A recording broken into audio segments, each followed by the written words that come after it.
ठाण्यात मुख्यमंत्री एकनाथ शिंदे आणि उपमुख्यमंत्री देवेंद्र फडणवीस यांच्यासमोरच उपमुख्यमंत्री अजित पवारांनी जोरदार फटकेबाजी केली। मुख्यमंत्री पदाची ऑफर दिली असती तर मी संपूर्ण पक्षच घेऊन आलो असतो, शिंदेंनी तर केवळ आमदार आणले असा सणसणीत टोला अजित पवारांनी लगावला। देवेंद्र फडणवीस यांची टर्म 99 साली सुरू झाली। एकनाथ शिंदेंची कारकीर्द 2004 ची आहे, मी तर 1990 च्या बॅचचा आहे, सगळे पुढे गेले, मी मात्र मागे राहिलो अशी खंत अजित पवारांनी व्यक्त केली। एकनाथ शिंदे यांच्या चरित्र ग्रंथाचं आज ठाण्यातील रामगणेश गडकरी रंगायतांमध्ये प्रकाशन पार पडलं। त्यावेळेला अजित पवार बोलत होते।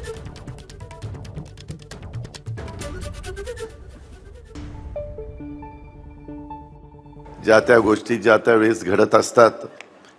मी गमतीनं काहींना म्हणालो, अरे तुम्ही ज्यावेळेस एकनाथराव शिंदेंना सांगितलं तुम्ही जर आला इतके आमदार घेऊन तर मुख्यमंत्री करणार, मला सांगायचं मी तर सगळी पार्टीच आणली असती। आज राज्याचं प्रमुखपद सांभाळत असताना देखील आमच्या सातारा जिल्ह्यामध्ये दरे या मूळ गावी ते सातत्याने जात असतात। त्याच्यामध्ये तिथल्या शेतीत तिथल्या मातीमध्ये काम करताना त्यांचे व्हिडिओ त्यांचे फोटो आम्ही सातत्याने मीडियामध्ये बघत असतो। मला सुद्धा शेतीची आवड आहे, तुम्हाला खोटं नाही सांगत। मी बारामतीला जातो तेव्हा पहाटे 6ला मी माझ्या शेतामध्ये चक्कर मारायला जातो। परंतु मीडियात आमचे एकनाथरावांचे एवढे फॅन नसल्यामुळे आमचा कुठला फोटोच येत नाही। दीपक केसरकरला मी तिकीट दिलं, त्याला विचारा तोंडावर।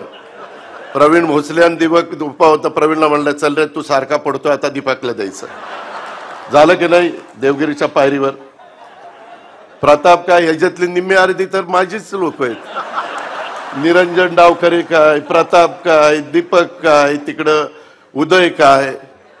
परंतु शिंदे साहेब असे वाचतात की माझे कधी फोडून नेले कळलंच नाही मला, आणि त्याच्यावर नाही थांबले, नंतर मलाही घेऊन गेले त्यांच्यावर।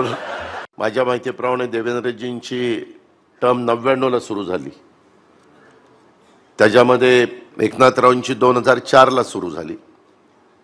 ह्या सगळ्यांच्या मध्ये विधानसभेमध्ये सिनियर मी आहे। मी 90ला बॅचचा आहे, हे बाकीचे सगळे माझ्या मागचे आहेत, परंतु सगळे माझ्या पुढे निघून गेले, मी मागच राहिलोय। दादा मगाशी असं म्हणाले की ते आमच्यापेक्षा सिनियर आहेत आणि तेच मागे राहून गेले, पण दादा तुम्ही आणि मी जो रेकॉर्ड केलाय तो कोणी तोडूच शकत नाही। म्हणजे 48-72 तहाचा रेकॉर्ड तर आपला आहेच,